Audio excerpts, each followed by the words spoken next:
Hi and welcome to Dean Park and this Dutch livery running session. I'll go through some of my Dutch livery stock in this video with clips from around the layout. I've also got some stock that's on loan from Laura McWilliams and I'll be covering some of that in more detail. Hope you enjoy the video. Any comments, please get in touch. Cheers!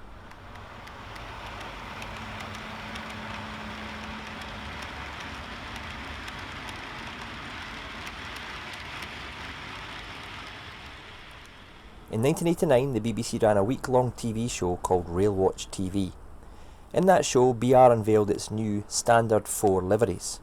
This included Intercity Swallow, Subsector Rail Freight, Mainline and BR General, and the BR General was an overall grey colour.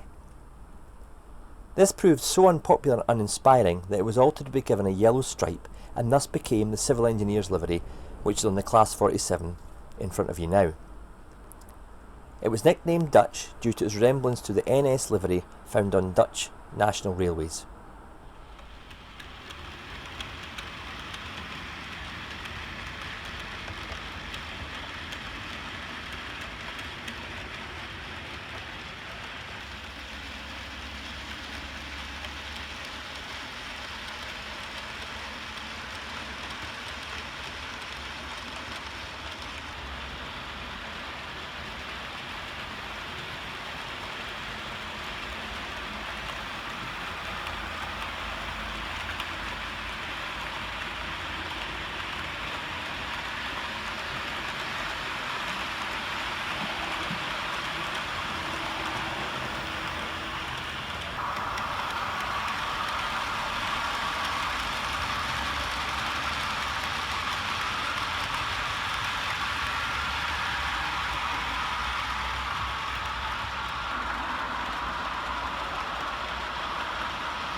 Okay, Laura's done quite a lot of modification to this standard Helian Class 26 and I'll show you an out-the-box one alongside Laura's one shortly so you can just maybe have a comparison of the two.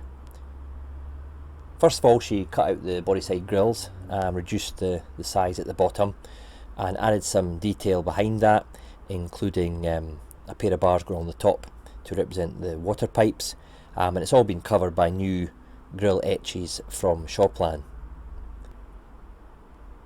On the roof, we had small circular roof ventilators. They've been replaced with ones from Model U. The Helian model comes with them too close together. Etched radio roof pods and mountain etches are by A1 models, and they've also been fitted. The exhaust ports are scratch built from plasticard, and it really makes them look a bit more defined, to be honest.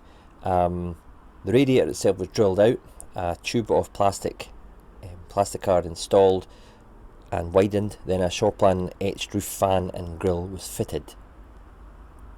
So a lot of minor modifications there that really do add up to a big visual difference.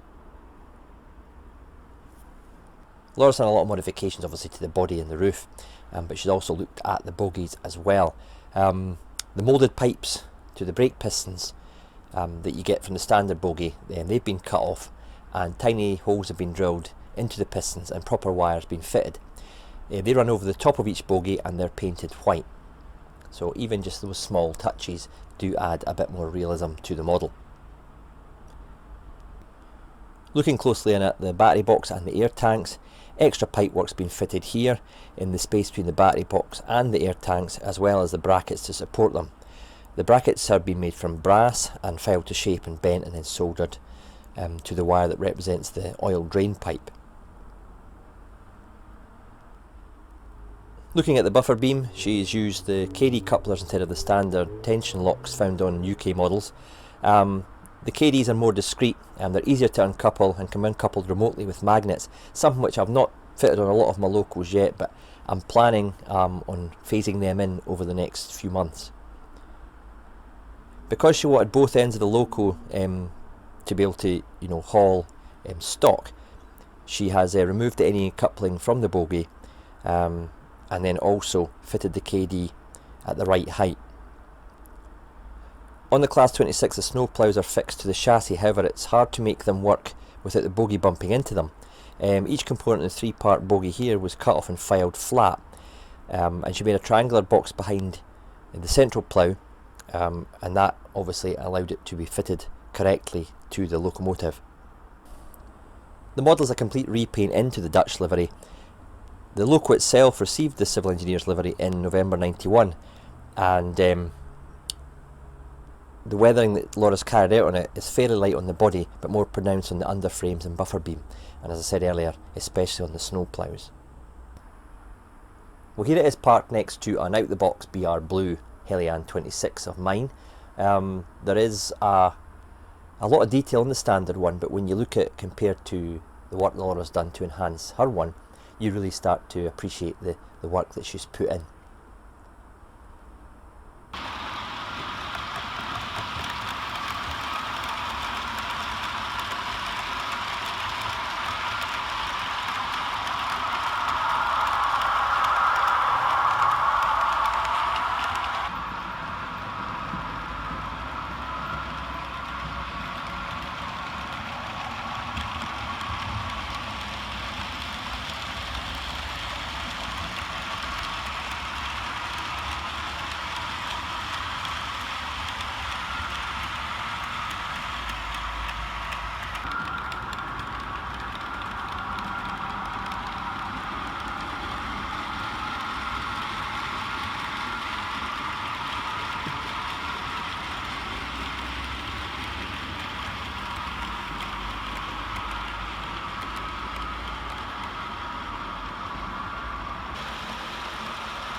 Laura's also turned her attention to this wagon modification, and this was from an article that was in the Rail Express magazine a while ago, and she really has followed that and enhanced, I think, the work that was highlighted in that magazine article.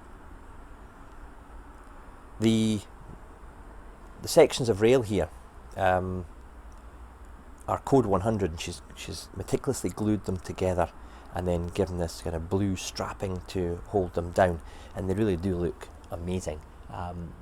Even the shade of the kind of grime and rust that she's used on the actual rails really does stand out against the yellow weathered civil engineer's edge of the wagon there.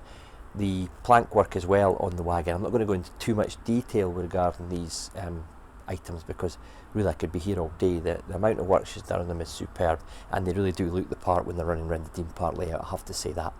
They're joined together with KD couplers, and when the central flatbed is on the curves, obviously the rail will swing out, but she's calculated it so that it doesn't swing out to foul any trains passing or any indeed lineside equipment passing close by to the edge of the rails, and this obviously is the purpose of the wagon at each end of this kind of sandwich, if you like, of wagons.